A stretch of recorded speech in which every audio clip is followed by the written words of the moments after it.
Now to the race against time to find survivors of that cargo ship sunk by Hurricane Joaquin.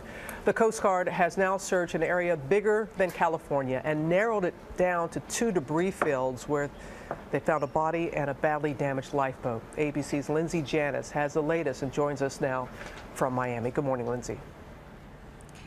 Good morning, Robin. Overnight, the families of the crew were briefed by the U.S. Coast Guard and the company that owns the El Faro for 3.5 hours. Many of them are feeling angry, but mostly they are clinging to hope that somehow their loved ones are still alive.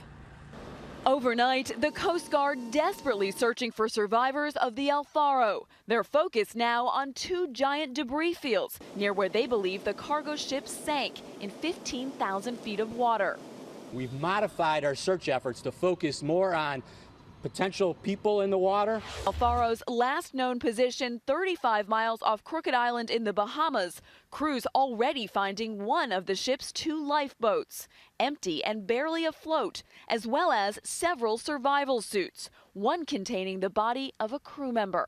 But with ocean currents quickly pushing the debris further north and away from land, searchers unable to take the time to recover the remains. When we have reports of other life rafts, lifeboats, we need to get out there, because if we don't do that right away, then it could sink. We might not be able to relocate. The hope is the crew is wearing these immersion suits that could keep them alive in the water for days. But putting them on in the middle of that hurricane would have been extremely difficult. Each of the 33 crew members had one of the so-called Gumby suits, which in warm waters could keep them alive for 4 to 5 days. But as family members cling to hope, anger growing over how the ship ended up in Joaquin's path. They should have hauled that boat back at least a day or so.